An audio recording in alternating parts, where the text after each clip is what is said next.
Let's take a final look at the scene after the white oak was cut down, show you how I kind of cleaned things up, and tell you how I came across this log.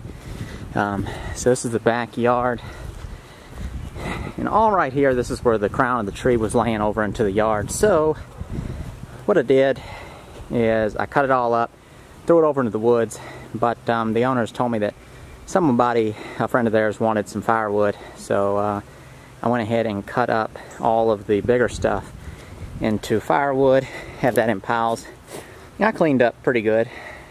I'd run my lawnmower over it, chop up the rest. So here we are. This is the scene of where I was working. Some of this stuff is cut up in smaller pieces, so if they want to get that, they can. But I didn't want to throw it all down the yard and find out they didn't want it all down there. So everything you see now is going to stay like it is, but in no time flat, it's going to look like that. All this will get grown over, and you won't be able to see it anyway. And over time, it will rot, or if they want to clean it up more, they can.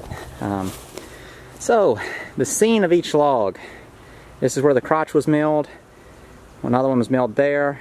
The 4-foot log was milled there. One was milled here, and one was milled back there. So I ended up with that piece left over. Close call. This piece, that piece. So this is the top and the bottoms of the logs. This is how I got them out of here. I know I didn't show that because I had help getting this log out, so I didn't feel like putting someone through the rigors of filming and working. It would have just taken too long. If y'all are curious, filming videos makes a project take far longer than the project would take if you were not filming. So when I have help, I try not to put people through that unless they really don't care, like if it's my dad or one of my friends that just kind of knows what I'm doing. Most people I know don't even know I have a YouTube channel, though. I just kind of keep it that way. But I use these to kind of bridge this gap. I used a little tiny trailer I got from my neighbor and my lawnmower. So what I did is I pulled the trailer up in the woods by hand. So I'd come through up that little hill, across here, and then I'd put the trailer right beside the stack of wood, and then my friend and I would pick the slab up, lay it on there, pull the trailer out by hand, up the little bridge, over down the yard, and hook it to my lawnmower, and then way down the hill in front of the house is up on a hill, I would have my trailer with my truck, and that's where we'd run everything. So I ended up with some pretty big pieces left over up here, and they certainly could be milled into more lumber, but I've got plenty. So this is the scene. That's the biggest thing, but again, it'll all get grown up. I mean, that's going to sit there for a very long time. That's not going to rot away anytime soon, especially all this being white oak. I mean, this is going to last a pretty long time. But if they did want to have it cleaned up, it will be far easier, far less expensive if they paid somebody to do it, since I've done what I've already done. You know, they could also just get back in here and cut this stuff up in smaller pieces. So, how to get this log? They gave it to me. Situation is, you probably can't see it, but you can see a little bit of white right there. I know the people who live right there. It's actually the fella that owns the store where I sell my furniture. And so he told me that a big tree fell down in the woods behind his house. And he thought it was a poplar tree. Well, I knew there were a lot of oaks in this area. That's what all these trees are. They're all oak trees. And there's just a few poplar trees. So I thought it was a good chance that it was going to be oak. I assumed it was going to be a red oak tree. And what I did is I went over to his house. It was back in the wintertime. Or not really wintertime. It was just not enough leaves on the tree where I could still see. I did a pull-up on his fence, looked over, saw this, saw it was white oak. And then went out, around, came up, knocked on their door. A woman answered. She looked a little nervous. And I asked her if I could have the tree, told her what I would do, told her I'd get it out of there, and she asked me how much I would charge to do it. I laughed, and I told her it would be free. I said I would do it for nothing, and I said I'd get, you know, fairly cleaned up after I was done. So she and her husband agreed, and then I spent way too long back here dealing with it, because I just did it mostly, all the milling was done on my own, and then I had help getting the wood out. It took 3 days just to get the wood out. It took about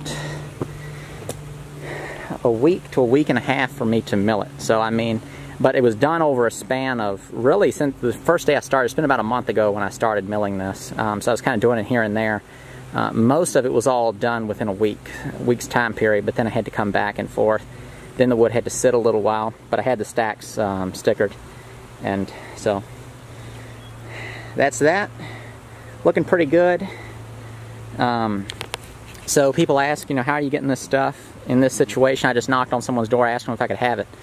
I've also ran Craigslist ads saying that I'm looking for wood. Let's see if this will focus on me. I will not be panning down.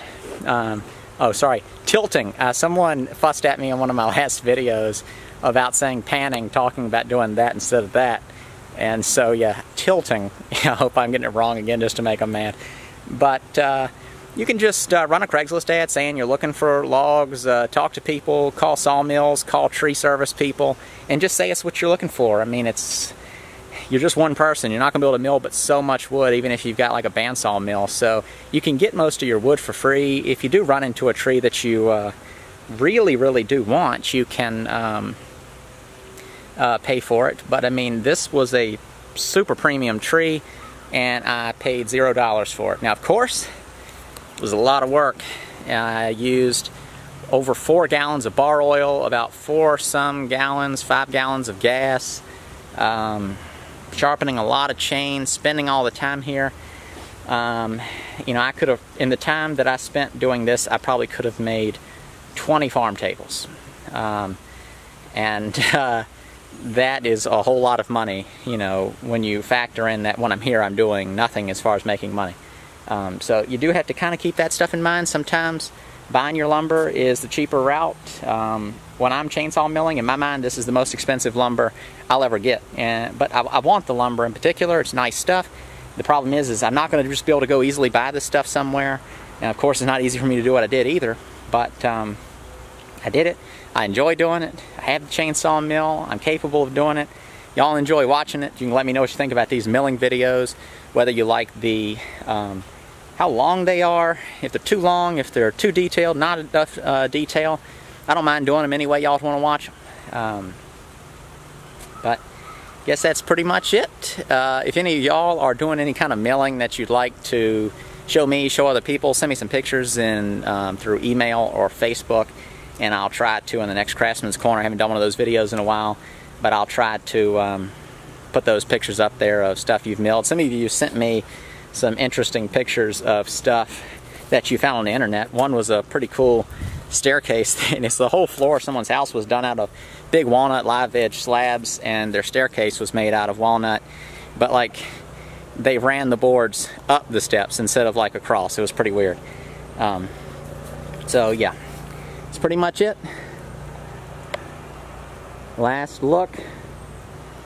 Hope you're enjoying the videos. Thanks for watching.